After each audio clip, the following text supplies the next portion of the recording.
Hello Boys Moon bölümünün incelemesine hoş geldiniz. Bu bölümde gözden kaçan detaylar ve ilginç teoriler hakkında konuşacağız. Öncelikle olayları psikolojik bir açıdan ele almanız önemlidir. Çünkü arka plan ayrıntıları ve özellikle Blitz ve Stolas arasında geçen konuşmanın neden kötü bittiği sorusunun cevabı burada saklıdır. Belki son kısımlara çok dikkat etmediniz. Ancak en önemli kısımlar bu sahnedeki konuşmalardır. Çünkü bu konuşmalar her ikisinin de hayattaki yollarının değişeceği ve çıkmazlara sürükleneceği noktaları işaret ediyor. Sizler ise videoyu beğenerek ve yorumlar yazarak videonun ilk sıralara çıkmasını sağlayabilirsiniz. Katıl üyesi olan dostlarımın da kesesine bereket diyerek hemen videoya geçelim. Bölüm, Stolas'ın yaklaşan dolunayın bildirimine irkilmesiyle başlıyor. Stolas yatağında kusuyor ve o geceki endişeleri hakkında şarkı söylemeye başlıyor. Bu sırada Blitzo da şarkıya katılıyor ancak o Stolas'ın beklediği gibi endişelere değil seks hakkında şarkı söylüyor. Dünyada ise kovulmuş melekler kendilerini iblis sanan The Horks tarafından yakalanıyorlar. Bu esnada ise melekler cennete geri dönmek umuduyla küçük suçlara başvuruyorlar. Imp ekibi Blitzo'nun Moxie'ye karşı alışılmadık derecede neşeli olduğu bir işten geri dönüyor. Bu diğer Imp üyelerinin kafasını karıştırıyor. Blitzo dolunay olduğunu, bunun da Stolas ve Blitzo'nun ilişkiyi sürdürmek için seks yapması gerektiğini açıklıyor.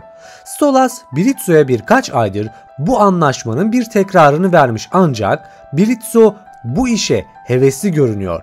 Normalde Blitz hiçbir zaman bu kadar neşeli değildir ve sanki bugünün gelmesini beklermiş gibi bir tavır sergiliyor. The Horks küçük melekleri sorguladıktan sonra Blitzo'yu cehennemde öldürmeye çalışmak için onlarla işbirliği yapar. Ajan 1 ve 2 yeni müttefiklerini X tesisinin yok edilmesinden sonra aldıkları fon nedeniyle yükselttikleri yeni tesislerine getirirler. Onları yeni geliştirdikleri zırh ve portal uzaktan kumandasıyla donattıktan sonra şevhet yüzüğüne gelirler. Kovulmuş melekler masum bir ruhu öldürmek veya ona işkence etmek amacıyla eşyalar satın aldığını sanarak Blitzo'yu takip ederler. Ancak tüm bunlar olurken büyük kitabıyla olan antlaşmasını bozulup bozulmayacağına güvenmedikleri için Blitzo'yu takip eden Imp'in ortaya çıkmasıyla beraber bir savaş başlar. Imp sonunda kazanır ve melekleri hırpalanmış halde dünyaya geri gönderir. Bu kısımda aklıma takılan şeylerden bir tanesi nasıl oluyor da Blitz'in yerini tespit edebiliyorlar? Bu kısma anlam veremedim. Asıl hikaye burada derinleşiyor. Blitzo işlerini halledip nihayet Stolas'ın yatak odasına girer. Blitzo yeni aletler ve oyuncaklar hakkında konuşmaya başlar. Ancak Stolas sadece büyük kitabını kalıcı olarak geri ister. Blitzo kitabı kullanmaya devam etmesine izin vermesi için ona yalvarırken Stolas ona dünyaya yasal erişim sağlayan bir Asmodean kristali verir. Blitz bunun bir rol oyunu olduğunu düşünerek işi hızlandırır. Ancak Stolas tarafından tekrar reddedilir. Bu Blitz'i üzüyor ve bir tartışmaya giriyorlar.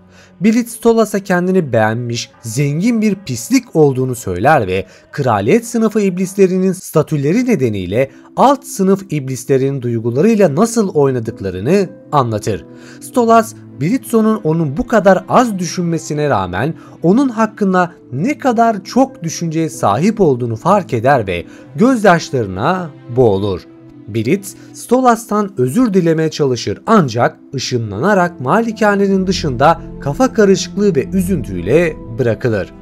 Bu kısım psikolojik açıdan incelenmesi gereken bir kısım çünkü ikisinin davranışları bu durumu çıkmaza soktu. Peki ama neden? Stolas kraliyet ailesindendir. Avrupa tarihini bilmeyenler için önemli bir nokta şudur. Stolas evlilik ve ilişkilerde gerçek duyguların önemli olmadığı bir ortamda büyümüştür. Aşka hasrettir ve uzun süredir Blitz'e aşıktır. İlk sezonda her şey seks ile ilgiliydi ve Stolas Blitz'e şantaj yapma veya emir verme konusunda sorun yaşamıyordu. onun pozisyonundaki biri için bu doğal bir hareketti. Çünkü kitap olmaz ise dünyaya açılacak geçit olmaz, geçit olmaz ise imp iş bulamaz ve fakirleşir. Karakterlerin şimdiden gelişim göstermesiyle birlikte Blitz'e daha fazla özgürlük ve yetenek veriyor. Ancak bunu görkemli bir hareketle yapıyor. Bu da Blitz'in küçük ve zayıf hissetmesine neden oluyor. Kitabı geri almak Blitz için şok edici bir hamleydi. Yüzünün nasıl değiştiğini bu kısımdan anlayabilirsiniz. Belki Sutalas beklentiye çok girdi ve onu şaşırtmak istedi. Ancak şaşırtmak isterken aşağılamış oldu. Küçük düşen Blitz ise savunma mekanizmasını çalıştırdı. Nasıl yani der gibisiniz, olayı şöyle anlatayım. Blitz'in bunun bir rol oyunu olduğunu düşünmesi bir savunma mekanizmasıdır.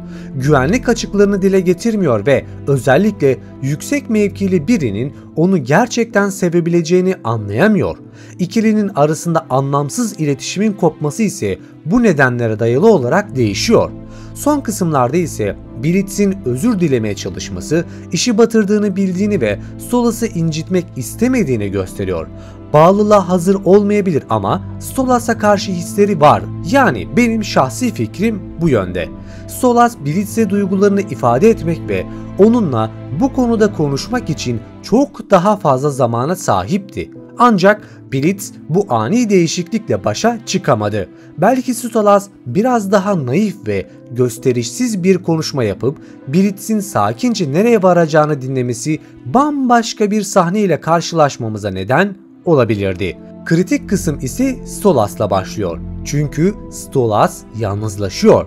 Son sahnelerde Stolas'ın artık taşındığını görebiliriz. Tüm eşyalarının üzeri örtülüdür. Ancak Stolas'ın biricik kızı Octavia'nın eşyaları açıktır. Bu Stolas'ın tek hayat kaynağının kızı olduğunu gösterebilir. Blitz'in düşünceleri bu durumu dile getirdiğinde işler kontrolden çıktı ve Stolas yalnızlaştı. İlerleyen bölümlerde kızı Octavia ile sorunlar yaşayacağını zaten biliyoruz. Ama bu nasıl gerçekleşecek, bunun sonucunda Stolas nasıl bir ruh haline gelecek bilinmez. Keşke kafayı sıyırdığı ve deli gibi sağa sola savaş açtığı bir bölüm görsek. O kadar lejyon ve askerleri var, artık bir savaş görelim yani.